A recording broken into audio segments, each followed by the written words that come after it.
और देखिए बड़ी खबर है, कुछ ही पलों का और इंतजार और उसके बाद 12वीं के नतीजे आ जाएंगे थोड़ी ही देर में। कुछ ही सेकंड्स की बात है। शिक्षा मंत्री गोविंद सिंह डोटासरा परिणाम जारी करेंगे। तीनों वर्ग विज्ञान, वाणिज्य और कला वर्ग का रिजल्ट जारी होना है। आरबीएसई कक्षा 12वीं परीक्षा के लिए लगभग 9 लाख छात्रों ने पंजीकरण कराया था। परीक्षा मई में आयोजित की जानी थी, हालांकि राज्य सरकार को कोविड-19 के कारण कक्षा 12वीं की परीक्षाओं के साथ साथ कक्षा 10वीं की परीक्षाओं को रद्द करना पड़ा। आज हम माध्यमिक शिक्षा बोर्ड का कक्षा 12 का विज्ञान, कला एवं वाणिज्य सभी का परीक्षा परिणाम घोषित करेंगे और इस कार्य का उद्घाटन, इस कार्य का ये जो परीक्षा परिणाम की घोषणा है बटन दबाकर हमारे माननीय मंत्री जी के हाथों द्वारा होगा।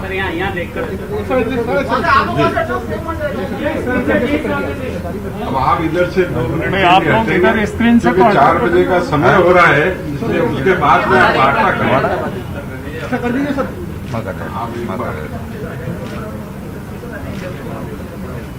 सर यहाँ देखते हुए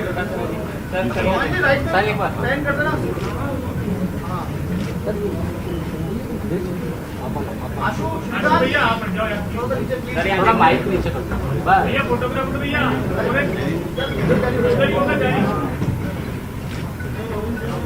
सबका ध्यान रखें।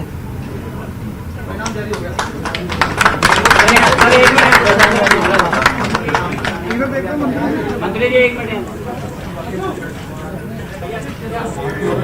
मंत्री जी को कह के फोटो मत खींचो तो खिंचवाए जैसे कहते रहो। और रिजल्ट घोषित हो चुके हैं। शिक्षा मंत्री गोविंद सिंह डोटासरा ने रिजल्ट जारी कर दिए हैं। अब आप इंटरनेट पर जाकर अपने अपने रिजल्ट देख सकते हैं, लिंक आपको पता ही है। आरबीएसई 12वीं के नतीजे घोषित हो चुके हैं। छात्रों का इंतजार खत्म हो चुका है। 12वीं में क्या आपके नंबर्स रहे, क्या है आपका परिणाम, अब आप देख सकते हैं इंटरनेट पर। शिक्षा मंत्री ने परिणाम जारी कर दिए हैं। तो सभी लोग बैठे हैं ना सामने। तो ये लाइव तस्वीरें आप देख रहे हैं और विज्ञान, वाणिज्य और कला वर्ग 12वीं का रिजल्ट जारी कर दिया गया है।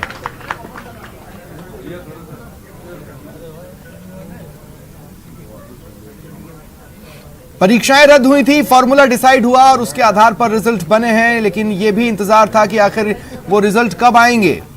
छात्रों को अब अपनी आगे की प्रिपरेशंस भी करनी है, सभी के अपने अपने फ्यूचर प्लान्स हैं। ऐसे में जल्द से जल्द रिजल्ट की मांग भी उठने लगी थी और ऐसे में ये रिजल्ट आज जारी हुए हैं। साइंस, कॉमर्स और आर्ट्स 12वीं के रिजल्ट जारी कर दिए गए हैं। आरबीएसई क्लास 12 के रिजल्ट जारी हो चुके हैं। ये परिणाम जारी किए शिक्षा मंत्री गोविंद सिंह डोटासरा ने और छात्रों का इंतजार खत्म हो चुका है। आगे आएगा, हो गया। जो फॉर्मूला तय किया गया था, पास्ट और प्रेजेंट की परफॉर्मेंसेस को मिलाकर बच्चों को इवैल्यूएट करने का, उसी के जरिए कक्षा 12 ये रिजल्ट बने। विज्ञान संकाय कुल विद्यार्थी रजिस्टर्ड 2,36,030। जो छात्र जिनका रिजल्ट आउट हो रहा है 1,55,581 और छात्राओं की संख्या 80,373। कुल परीक्षार्थी 2,35,954। उत्तीर्ण छात्रों की संख्या 1,54,779। सप्लीमेंट्री 79। उत्तीर्ण प्रतिशत 99.48%। उत्तीर्णित छात्राओं गर्ल्स की संख्या 80,048। सप्लीमेंट्री 24। उत्तीर्ण प्रतिशत 99.60। कुल उत्तीर्ण परीक्षार्थी 2,34,827। सप्लीमेंट्री 103। कुल उत्तीर्ण प्रतिशत में 99.52%। वाणिज्य संकाय कुल विद्यार्थी रजिस्टर्ड 31,993। कुल परीक्षा में शामिल हुए या रिजल्ट में शामिल हुए 31,989। परीक्षा परिणाम प्रतिशत में 99.73%। उत्तीर्ण छात्रों की संख्या, बॉयज की संख्या 20,369, सप्लीमेंट्री 21। उत्तीर्ण प्रतिशत में 99.72%। छात्राओं गर्ल्स की संख्या 11,534, सप्लीमेंट्री 12। उत्तीर्ण प्रतिशत में 99.76%। कुल उत्तीर्ण परीक्षार्थी 31,903, सप्लीमेंट्री 33। कुल उत्तीर्ण प्रतिशत 99.73।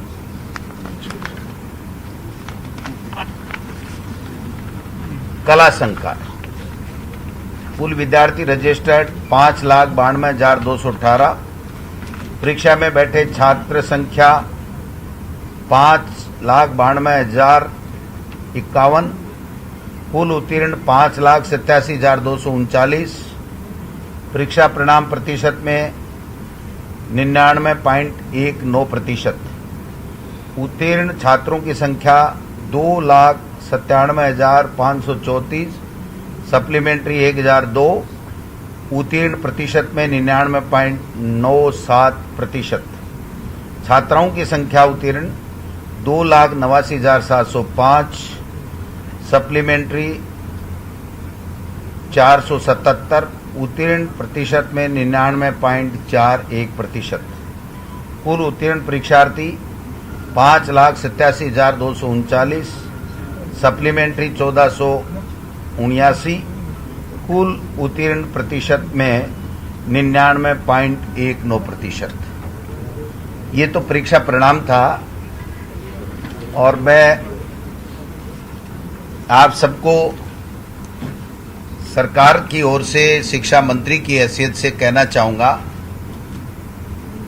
कि विपरीत परिस्थितियों में इन 2 सालों में हमने काम किया है। हमारे सामने 2 चुनौती रही हैं। हमारे बच्चों का स्वास्थ्य, उनको सुरक्षित रखना, और दूसरी हमारे सामने चुनौती थी उनके भविष्य को भी सुरक्षित रखना, यानी उनकी स्टडी में कोई बाधा नहीं आए, उनका साल बर्बाद नहीं हो। इन दोनों बातों का ध्यान रखा गया। पिछली जब कोरोना आया था तो परीक्षाएं हमारी 10वीं और 12वीं की बीच में रह गई थी। फिर हमने परीक्षाओं को पूरा करवाया और माध्यमिक शिक्षा बोर्ड के चेयरमैन साहब, सेक्रेटरी साहब और तमाम इनकी टीम, बोर्ड के तमाम अधिकारी और कर्मचारियों ने मेहनत करके और जल्दी से जल्दी रिजल्ट दिया। और अब की बार जब हम केवल 10वीं और 12वीं की ही क्लासेज हम लोग लगा पाए थे, थोड़े दिन परीक्षा हम नहीं ले पाए। हमारे सामने चुनौती थी कोरोना संक्रमण से लड़ना, उससे हमारे बच्चों को बचाना, और हमारे सामने चुनौती थी इन बच्चों का साल भी बर्बाद नहीं हो। हमने फार्मूला निकाला और एक समिति बना करके एक ऐसा फैसला किया कि जिसके आधार के ऊपर इन बच्चों का परीक्षा परिणाम बहुत ही कम समय में 31 जुलाई शायद लास्ट थी, केंद्र भी ये कह रहा था, लेकिन मैं चेयरमैन साहब को, सेक्रेटरी साहब को, तमाम इसमें शामिल अधिकारियों को धन्यवाद देना चाहूंगा, मुख्यमंत्री जी की ओर से, मेरी ओर से भी, और तमाम अभिभावकों और बच्चों की तरफ से भी, कि आपने मेहनत की और गोपनीयता के साथ में, पारदर्शिता के साथ में ये आज तीनों संकायों का एक साथ रिजल्ट जारी किया, जो अपने आप में एक इतिहास है। मैं तमाम उन छात्रों को, उनके अभिभावकों को भी बधाई देना चाहता हूं। आज जो इसमें उत्तीर्ण हुए हैं, हमने सर्वसम्मत फैसले करके एक फार्मूला बनाया और उस फार्मूले के आधार पे हमने ये रिजल्ट निकाला है। फिर भी इसमें अगर किसी तरीके की कोई समस्या, कोई ग्रीवेंसेस, कोई असहमति अगर आएगी तो हम गंभीरता के साथ में उस पर विचार करेंगे और सरकार निर्णय करके और बोर्ड को निर्देश देगी कि इस प्रकार से हम आगे बढ़ें। प्राइवेट जो बच्चे हैं उनके लिए भी हम लोग प्लान बना रहे हैं कि कैसे उनकी एग्जाम लेकर के उनको भी हम एक साल उनका बर्बाद नहीं हो, इस बात का ध्यान रखा जाए। पिछले समय में जो बोर्ड की हर मामले में तैयारी रही, उसके लिए मैं बोर्ड के चेयरमैन साहब और तमाम अधिकारियों को बहुत बहुत धन्यवाद देना चाहता हूं। रीट की एग्जाम भी माध्यमिक शिक्षा बोर्ड करवा रहा है। मैं उनको अग्रिम बधाई देता हूं कि जो इनकी तैयारी चल रही है, सितंबर के माह में 26 सितंबर से डेट है। मैं समझता हूं कि अगर ये कोरोना ने हम पे मेहर कर दी और ये नहीं आया तो हम निश्चित रूप से 26 सितंबर को ही हमारी रीट की एग्जाम करवाएंगे और जल्दी से जल्दी हम जैसे बोर्ड में शीघ्र निर्णय करके और शीघ्र रिजल्ट दे रहे हैं, वैसे शीघ्र रिजल्ट दे करके और हमारे होनहार शिक्षित बेरोजगार जो नौकरी के लिए मेहनत करते हैं, आशा करते हैं, उनको सुखद परिणाम मिलेगा और हमारे स्कूलों में भी हमारे बच्चे होंगे। हमारे इस थोड़े से समय में 2.5 साल का समय बीता है। एनसीईआरटी सिलेबस का भी निर्णय लिया जो कॉम्पिटिटिव एग्जाम के लिए बहुत अच्छा होता है। हमने महात्मा गांधी इंग्लिश मीडियम का भी निर्णय लिया। आज 91,000 बच्चे हमारी 201 स्कूलों के अंदर लॉटरी के आधार पर एडमिशन हुए हैं।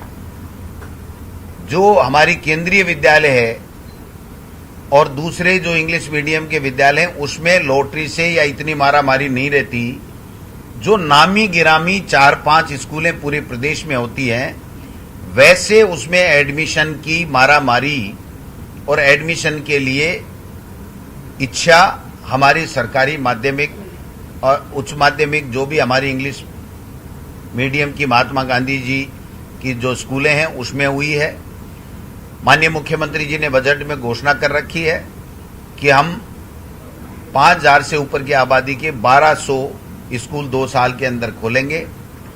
325 से ज्यादा स्कूलों के आदेश सोमवार या मंगलवार को जारी हो जाएंगे और इसी सत्र में हम उनमें एडमिशन लेंगे। शेष की जो भवन है उसका चिन्हीकरण का कार्य चल रहा है। हमारी ये मंशा है कि जुलाई महीने के अंदर हम जो 1 साल का 600 का टारगेट है वो पूरा करें, जिससे हमारे प्रदेश के गरीब का बेटा, मजदूर का बेटा, दलित का बेटा, छोटे व्यापारी का बेटा, उसको जो 50,000 से लेके 1 लाख रुपए तक जो पैसा उसको देना पड़ता था निजी विद्यालय में, वो उसको नहीं देना पड़े। राजनीति में कहावत होती है कि किसी को वोट दे दो, सरकार किसी की बना दो, कोई बोरी नहीं डालता है। लेकिन अशोक गहलोत जी की सरकार ने इन 91,000 परिवारों के 50,000 से लेकर के 1 लाख रुपए तक का बचत करवा करके इस चरितार्थ, इस कहावत को उल्टी कर दी कि नई बोरी भी सरकार डालती है। तो मैं समझता हूं कि जो अनेक फैसले हुए हैं इंफ्रास्ट्रक्चर में, बहुत बड़े फैसले 1581 करोड़ और 400 करोड़ अभी हम लोग करने जा रहे हैं। 3500 करोड़ पिछले बजट में भी थे। जो एनुअल फंक्शन है, हम कोरोना की वजह से थोड़े कर पाए। एनुअल फंक्शन भी सरकारी विद्यालयों में हमने करने का काम किया है। विद्यालय क्रमोन्नति भी 1200 से ज्यादा विद्यालय क्रमोन्नत हुए हैं। पहली बार किसान का बेटा एग्रीकल्चर पढ़ सके, इसके लिए 600 कृषि संकाय खोले जाने की घोषणा इस बजट में की गई है, वो भी सब आपके सामने है। पहली बार राजस्थान में 10,000 कंप्यूटर के अनुदेशक जो हमारी आईसीटी लैब्स को संचालित करेंगे, उनकी भर्ती स्थायी रूप से, उनकी भर्ती नियमित भर्ती करने का माननीय मुख्यमंत्री जी ने ऐलान किया है। इससे बड़ा कोई फैसला हुआ नहीं। 31,000 टीचर हम ले रहे हैं। 9,000 सेकंड ग्रेड हमने भर्ती कर दिए, जो पूरी हो गई, उसकी वेटिंग लिस्ट हम जल्दी निकालने वाले हैं। व्याख्याताओं की 5,000 की भर्ती हमने कर दी है। 19,000 की शिक्षा विभाग में भर्ती हम जल्दी से जल्दी कैटेगरी तय करके जल्दी से जल्दी निकालने वाले हैं। कहने का तात्पर्य यही है कि चाहे शिक्षा के क्षेत्र में इंफ्रास्ट्रक्चर का काम हो, चाहे क्वालिटी एजुकेशन का काम हो, चाहे नवाचार को काम हो, एक से बढ़ के एक हुआ है। और जिसके कारण से आपने देखा होगा कि जो पीजीआई इंडेक्स हमारे हैं, जो परफॉर्मिंग इंडेक्स हैं, वो 20 अंक उछले हैं और हम +1 में राजस्थान पहली बार आया है। पिछली बार क्वालिटी एजुकेशन का जो हुआ था उसमें हम रैंकिंग में हिंदुस्तान में दूसरे नंबर आए थे। केवल 4-5 स्टेट, जिसमें 2-3 तो छोटे छोटे स्टेट हैं, 2 ही बड़े स्टेट हैं जो राजस्थान से ऊपर हैं। बाकी दिल्ली भी, जिसकी चर्चाएं काफी सुनते हैं लोग, चर्चा करते हैं, वो भी +1 में ही है, जबकि वहां 1800 स्कूल हैं। हमारे तो अकेले जयपुर में 1786 स्कूल है। पूरा राजस्थान की जो भौगोलिक स्थिति है उसके बावजूद भी यहाँ उद्योग धंधे ज्यादा नहीं है, CSR का पैसा नहीं मिलता, उसके बावजूद भी हमारी सरकार ने अनेकों ऐसे फैसले शिक्षा विभाग में किए हैं। और माध्यमिक शिक्षा बोर्ड में जब से जारोली साहब ने कार्यभार संभाला है, मैं समझता हूं ऐतिहासिक कार्य हो रहा है। इतनी मेहनत कर रहे हैं, सारे अधिकारियों को, कर्मचारियों को, यूनियंस को साथ लेकर के, और बहुत अच्छा काम कर रहे हैं। तो मैं इतना ही निवेदन करना चाहता हूं कि आप सबका सहयोग रहा। हमने कोरोना काल में टीवी, रेडियो, जो हमारे उपक्रम थे भारत सरकार के, उनका उपयोग लिया। आओ घर से सीखें, हवा महल, हमारा स्माइल प्रोजेक्ट, वर्क बुक दे करके सब बच्चों को हमने घर से जाकर के पढ़ाने का काम किया। बच्चों को टेलीफोन करके हर क्लास टीचर 10 बच्चों को अपने क्लास के को डेली बात करेगा। आज भी इस कोरोना काल में भी हमारे बच्चों को घर में रह करके भी पढ़ाई कराई जा रही है। सरकारी में ऑनलाइन एजुकेशन नहीं है, इसलिए ऑनलाइन जो एजुकेशन है उसका लाभ गरीब के बच्चे को नहीं मिल पाया। इसके लिए भी हमने एक MOU किया है, जो पिरामिल फाउंडेशन है, उससे 4000 बच्चों को वो टैबलेट देंगे। सरकार भी सोच रही है कि कहीं से संसाधन जुटा के कोरोना के बावजूद भी हम भी उन बच्चों को जिनके पास कोई स्मार्टफोन नहीं है वो दें। अभी कोरोना कम हुआ है तो मंत्रिपरिषद की बैठक हुई थी, माननीय मुख्यमंत्री जी ने ली थी। उसमें सैद्धांतिक रूप से ये सहमति बन गई कि स्कूलें खोलेंगे, लेकिन चूंकि विभाग का प्रस्ताव था 2 अगस्त से 9वीं से 12वीं खोलने का, लेकिन वहां पर जब डॉक्टर विशेषज्ञों राय आई तो उनकी राय ये आई कि छोटी क्लास के बच्चों को आप खोल सकते हो क्योंकि उसमें कोरोना बिल्कुल नहीं होता। तो इसके लिए जब दोनों तरह की बातें आने लग गई कि पूरी खोलें, छोटे की खोलें, बड़े की खोलें, कहीं हमारे बच्चों को कहीं दिक्कत नहीं आ जाए, तो माननीय मुख्यमंत्री जी ने कल एक सब कमेटी बनाई है डॉक्टर रघु शर्मा जी की अध्यक्षता में। वो कमेटी आज 7 बजे हम लोग वहां पर चर्चा करेंगे, हो सकता है कल भी करें। सारी चर्चा के उपरांत माननीय मुख्यमंत्री जी को कमेटी रिपोर्ट सौंपेगी और वो कौन सी क्लास की स्कूलें खुलें और कितनी तारीख से खुलें, ये अंतिम फैसला, विभाग का प्रस्ताव 2 अगस्त का था, लेकिन अंतिम फैसला माननीय मुख्यमंत्री जी 1-2-3 दिन में जब भी पूरी एक्सरसाइज हो जाएगी तो वो करेंगे। मैंने परसों हमारे विभाग के हिसाब से जब सहमति होगी तो 2 अगस्त का मैंने ट्वीट किया था, लेकिन फिर रात को जो डॉक्टर्स की राय आई, विशेषज्ञों की राय आई, उसके बाद में मुख्यमंत्री जी ने ये तय किया कि एक बार दोबारा हम लोग कमेटी के साथ बैठ लेते हैं, दोबारा एक्सरसाइज कर लेते हैं। कहीं ऐसा नहीं हो जाए कि मोदी जी जिस प्रकार से कोरोना को समझने में विफल रहे और जिसके कारण से लाखों लोगों की जानें चली गई, ये हम नहीं करना चाहते। हमारी सरकार उसमें संवेदनशीलता के साथ में निर्णय करना चाहती है। तो ये बात भी आती, इससे पहले मैं आपको संतुष्ट कर रहा हूं और स्पष्ट कर रहा हूं कि ये बात है। बाकी आप सब लोग पधारे, मीडिया के बंधु, आपका बहुत बहुत हार्दिक स्वागत है। ये परिणाम अच्छे परिणाम हैं।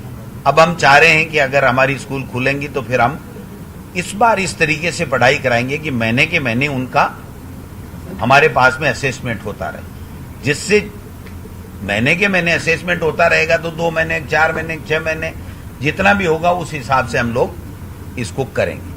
सर, ये CBSE का ऑप्शन दे रही है कि अगर बच्चे असहमत होते हैं परिणाम से तो उनके विकल्प है कि वो चाहे तो परीक्षा दे सकते हैं।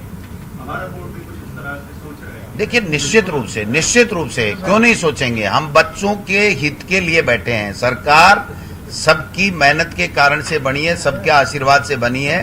अगर कोई परीक्षा इस परिणाम से संतुष्ट नहीं होगा उसको भी देंगे और प्राइवेट वालों को ऑप्शन देंगे, सबको। जिस तरीके से सिलेबस कट शॉर्ट किया था अपन ने पैंडेमिक की फर्स्ट लेयर को देखते हुए, इस बार वापस से सेशन लेट शुरू हो रहे हैं। नहीं, लेट नहीं हो रहे हैं, जुलाई में ही होता है वैसे ही सेशन, तो लेट नहीं हो रहे हैं। इतनी लेट तो हम कवर कर देंगे। अगर ये कोरोना महाराज नहीं आया ना तो हम सेट कर देंगे। 10 दिन 5 दिन 15 दिन आगे सेशन करके परीक्षा दे। अब इस कोरोना से आप सब दुआ करो, मीडिया की सब जो ज्यादा मानते हैं, तो आप कोरोना से भी आग्रह करो, भाई हमारे को तो बख्शो, हमको तो छोड़ो, जिससे हम लोग बच्चों का भविष्य बना सकें। अभी नहीं, अभी तो जुलाई। हाँ, अभी ऐसा कोई विचार नहीं। आगे परिस्थितियां जैसी बनेगी वैसे डिसीजन होगा। मैं माननीय मंत्री जी को बहुत बहुत आभार व्यक्त करता हूं मेरी ओर से कि इनको जब भी हम माध्यमिक शिक्षा बोर्ड में आमंत्रित करते हैं, आप सहर्ष स्वीकार कर लेते हैं और हमको आशीर्वाद देते हैं। माननीय आदरणीय मुख्यमंत्री जी के नेतृत्व में और माननीय मंत्री जी के जिस दृढ़ता से कभी भी हम रात को 11 बजे भी फोन करते हैं, हमें पूर्ण सहयोग मिलता है। और इसीलिए हम माध्यमिक शिक्षा बोर्ड में हम जिस तरीके से कार्य कर पा रहे हैं, जिस पारदर्शिता से हम कार्य, तो रिजल्ट जारी हो चुका है, छात्रों का इंतजार भी खत्म हो चुका है। अगर 12वीं के विज्ञान वर्ग की बात करें तो कुल रिजल्ट 99.48% रहा।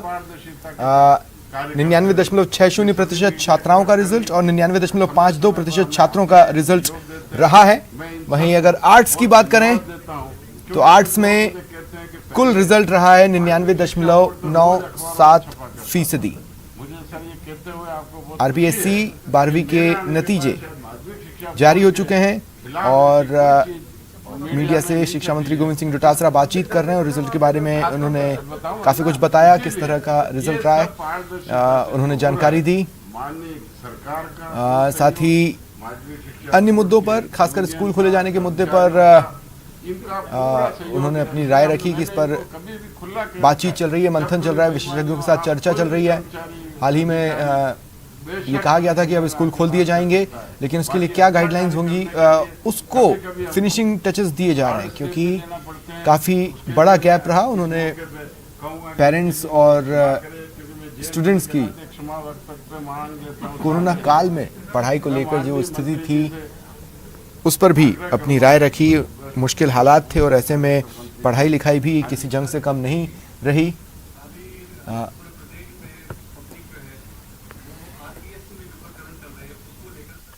चलिए बढ़ते हैं आगे। मोशन एजुकेशन के निदेशक और जाने माने शिक्षक नितिन विजय और मोशन परिवार के सभी सदस्यों ने गुरु पूर्णिमा के मौके पर अपने गुरु वीके बंसल को श्रद्धांजलि दी। वीके बंसल को याद करते हुए नितिन विजय ने कहा कि वे उनकी सिखाई हुई सीख का हमेशा अनुसरण करते हैं। उन्होंने अपने सभी शिक्षकों को इस पावन अवसर की शुभकामनाएं दी। नितिन विजय ने कहा कि गुरु का स्थान ईश्वर से भी ऊपर है और गुरु के बिना जीवन अधूरा है। नितिन विजय ने कहा कि जो भी आपको मार्गदर्शन देता है और आपको आगे बढ़ने में मदद करता है वो सभी आपके गुरु हैं। गुरु पूर्णिमा के अवसर पर विद्यार्थियों ने नितिन विजय से संवाद किया और बच्चों ने उनके सामने अपनी भावनाएं व्यक्त की। सभी ने अपने गुरुओं को गुरु पूर्णिमा की बधाई दी और हर एक बच्चे ने अपनी सफलता का श्रेय उनके गुरु नितिन विजय और मोशन के शिक्षकों को दिया।